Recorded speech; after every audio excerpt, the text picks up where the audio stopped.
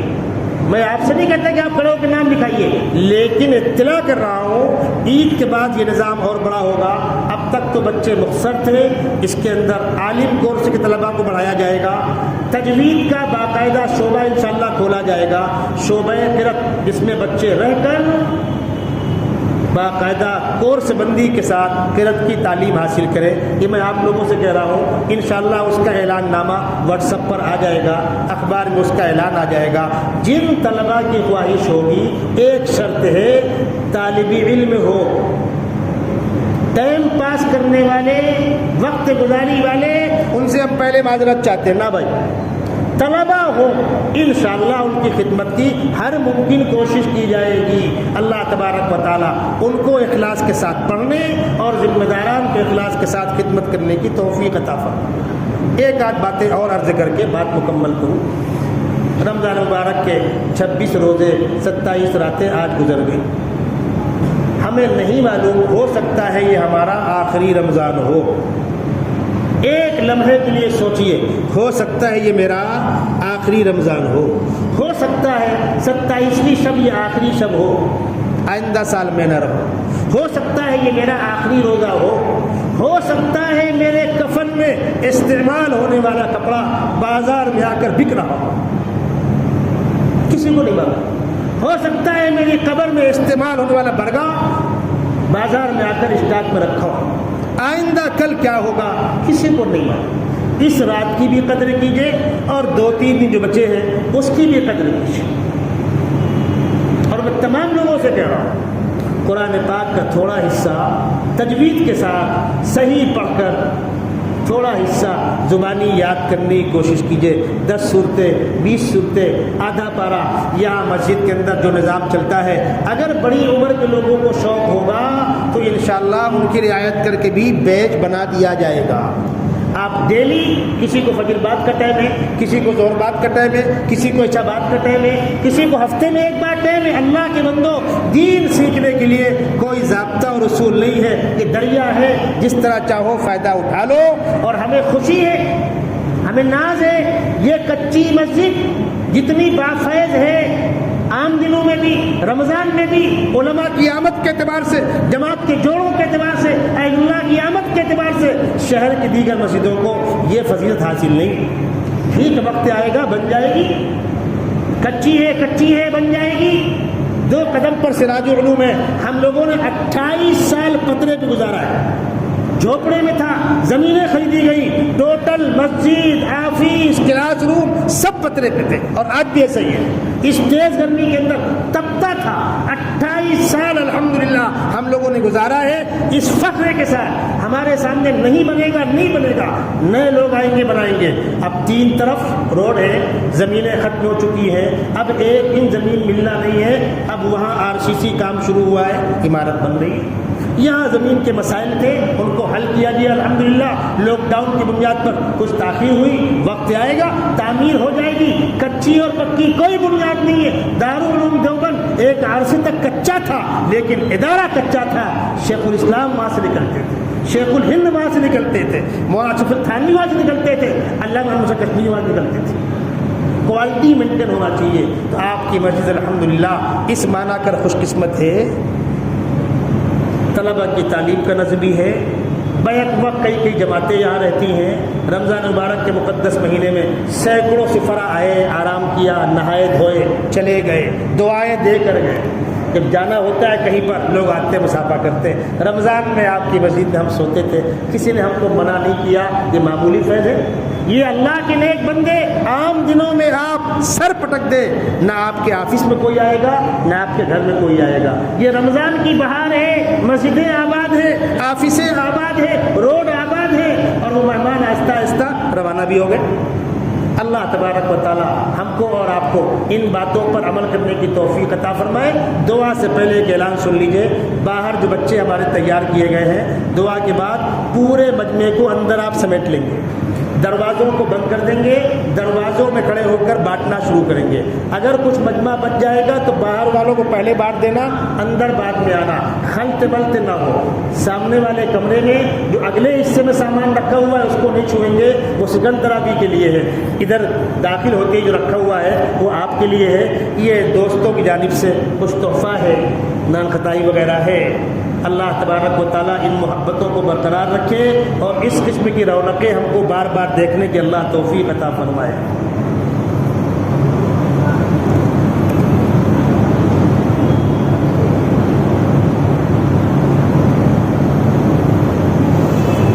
کیا لکھا ہوا ہے؟ جاوید مومن کوتوال شاہ کے رہنے والے پیر کی نس جاوید مومن کوتوال شاہ کے رہنے والے پیر کی نس بنوانے کی وجہ سے زخمی ہو گئے ہیں، دعا کی درخواست کر رہے ہیں۔ اللہ تعالیٰ ان کو جلد از جلد مکمل شفا عطا فرمائے۔ آپ حضرات دو زانو ہو کر بیٹھ جائیں، تھوڑا تھوڑا اور آگے آ جائیں، گنجائش دے دیں اور آگے آ جائیں، تھوڑا اور آگے آ جائیں، باہر والوں کو اندر لے لیں، دعا کر لیں۔ آج کی رات بڑی قیمتی رات ہے۔ اللہم صلی علی سیدنا مولانا محمد وعلی آل سیدنا مولانا محمد وبارک وسلم۔ اللہم وفقنا لما تحب وترضى واجعل آخرتنا خیرا من الاولی۔ پروردگار عالم، رمضان مبارک کا مقدس مہینہ تو نے اپنے فضل و کرم سے ہم کو عطا فرمایا۔ خداوندہ بہاروں کے ساتھ آیا اور ہم نے ناقدری کی، قدر نہ کر سکے، چند دنوں کے بعد ہم سے روٹ کر جانے والا ہے۔ خداوندہ ان ایام میں جو کمی کوتاہی ہو اس کو معاف فرما، ٹوٹی پھوٹی عبادات کو قبول فرما۔ آج کی شب قیمتی راتوں میں سے ایک رات ہے، ممکن ہے کہ یہی رات شب قدر ہو۔ خداوندہ جبرائیل امین فرشتوں کے لشکر کے ساتھ بڑھتے ہیں، دعا مانگنے والوں کی دعاؤں پر آمین کہتے ہیں۔ خداوندہ ہم گنہگار بندوں کی دعاؤں پر فرشتوں سے آمین کہنا دیجیے۔ خداوندہ کمی کوتاہیوں کا اعتراف ہے، کچھ بھی ہے لیکن تیرے بندے ہیں، تیرے نبی کی امتی ہیں۔ خداوندہ ملک کے حالات بڑے عجیب رخ پر جا رہے ہیں۔ پروردگار عالم، عوام تو عوام، اخص الخواص ہمارے علماء بے بلا کسی قصور کے قید و بند کی مصیبتیں برداشت کر رہے ہیں۔ خداوندہ ان کے ساتھ رحم کا، کرم کا، عافیت کا معاملہ فرما، اور تو نے ہم کو اپنے مقام پر رہتے ہوئے، بال بچوں کے ساتھ رہتے ہوئے، آسائشوں کے ساتھ رہتے ہوئے، اچھی غذا، اچھا لباس، اچھا بستر استعمال کرتے ہوئے عبادت کی توفیق دی ہے۔ خداوندہ ان نعمتوں کی قدر کرنے کی توفیق نصیب فرما۔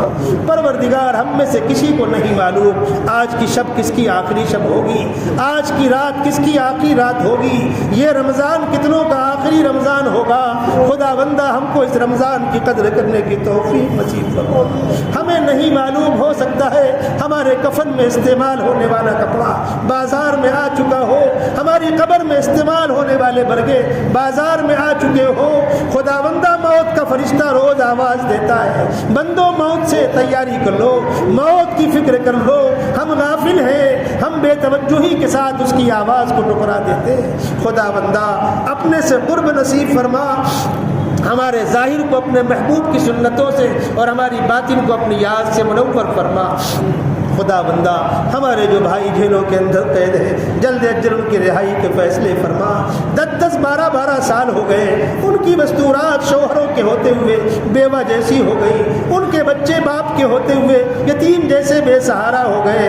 جو لوگ ان کی خدمات انجام دے رہے ہیں، جو تنظیمیں اس خدمات کو انجام دے رہی ہیں، خداوندہ ان کے ذمہ داران کی حفاظت فرما، استقامت نصیب فرما، ملک کے حالات کی تبدیلی کے فیصلے فرما۔ پروردگار عالم، یہ قرب قیامت کے امتحانات کی گھڑیوں کا دور ہے، ہم کو اس میں استقامت نصیب فرما، دین پر جمنے کی توفیق نصیب فرما، دین کے مراکز کی حفاظت فرما، دارالعلوم دیوبند مرکز نظام الدین اور دنیا میں تمام خیر کے راستوں کی حفاظت فرما، کام کرنے والوں کی حفاظت فرما، ساتھیوں کو اخلاص کے ساتھ جڑنے کی توفیق نصیب فرما، فتنوں کے دور میں اپنے ایمان کی حفاظت کی توفیق نصیب فرما۔ پروردگار عالم، یہ مجمع بڑی امیدوں کے ساتھ آپ کے سامنے ہاتھ اٹھائے ہوئے ہیں۔ خداوندہ ان کے دلوں کے اندر جو جائز مرادیں ہوں گی، ہمارے حالات کو تو ہم سے بہتر جانتا ہے، ہمارے مانگے اور ہمارے بتلائے بغیر جانتا ہے۔ خداوندہ سب کی مرادیں پوری فرما، کسی کو خالی ہاتھ واپس نہ فرما، بے روزگاروں کو روزگار نصیب فرما، بے اولادوں کو اولاد نصیب فرما، جن کو تو نے اولاد دی ہے ان کی اولاد کو نیک اور صالح بنا۔ خداوندہ اس شہر کے کاروباری بحران کو دور فرما، کاروبار کے پھلنے پھولنے کے فیصلے فرما۔ یہ تیرا گھر جن نیک بندوں کے ہاتھوں اس کا وجود ہوا تھا خداوندہ، اس میں سے اکثر تیرے پاس چلے گئے، ان کی قبروں کو نور سے منور فرما، بہتر سے بہتر صلہ عطا فرما، اور جو لوگ آج اس کی خدمت انجام دے رہے ہیں ان کو اخلاص کے ساتھ خدمات انجام دینے کی توفیق نصیب فرما۔ محلے کے نوجوان بچے مختلف موقعوں پر مسجد کی خدمت انجام دیتے رہتے ہیں، خداوندہ ان کو دین سے جڑنے، دین سے لگنے کی توفیق نصیب فرما، ان کی جوانیوں کو قبول فرما، ان کے جان و مال کو، اسباب کو اپنے دین کی خدمت کے لیے قبول فرما، علاقے کے لوگوں کے قلوب کو مسجد کے لیے نرم فرما، اس مسجد کو علاقے کے لوگوں سے آباد کرنے کے فیصلے فرما۔ پروردگار عالم، جن مستقبل میں جن عزائم کا ارادہ کیا گیا، تعلیمی نظام کی توسیع کے فیصلے کیے جا رہے ہیں، مشکل کام کو آسان فرما، تعلیمی نظام کے توسیع کو آسان فرما، لوگوں کو اس ادارے کی زائد سے زائد مدد کرنے اور توجہ دینے اور مہمان رسول کی خدمت کرنے کی توفیق نصیب فرما۔ جن لوگوں کو تو نے صاحب حیثیت بنایا ہے، انہوں نے غریبوں کی خدمت کے لیے اپنے مال کا استعمال کیا ہے، ان کی زکاتوں کو قبول فرما، ان کے صدقات و خیرات کو قبول فرما، ہم سب کی نمازوں کو قبول فرما، ہماری عبادات کو قبول فرما۔ ختم قرآن کی مجلس میں مانگی ہوئی دعا رد نہیں ہوتی، خداوند آج قرآن پاک کی تکمیل ہوئی ہے، تیرا کلام ترتیب کے ساتھ مکمل پڑھا گیا ہے، خداوندہ ہماری دعاؤں پر فرشتوں سے آمین کہہ پر اس کی قبولیت پر مہر لگا دے۔ اس آواز پر محلے کی مستورات بھی ہاتھ بلند کیے ہوں گی، ان کی بھی تمام جائز مرادیں پوری فرما۔ پروردگار عالم، رسول مقبول صلی اللہ علیہ وسلم نے خیر کی دعائیں مانگی ہیں، اس میں ہمارا حصہ نصیب فرما۔ شر کے جن کاموں سے آپ نے پناہ چاہی ہے، ہماری اس سے حفاظت فرما۔ اس شہر کے مسلمانوں کے جان و مال کی حفاظت فرما، عزت کی زندگی نصیب فرما، عزت کی موت نصیب فرما، جب تک زندہ رکھ اپنے دین کے ساتھ جوڑ کر زندہ رکھ، اور جب خاتمہ ہو تو ایمان کے ساتھ شہادت کی پاکیزہ موت نصیب فرما۔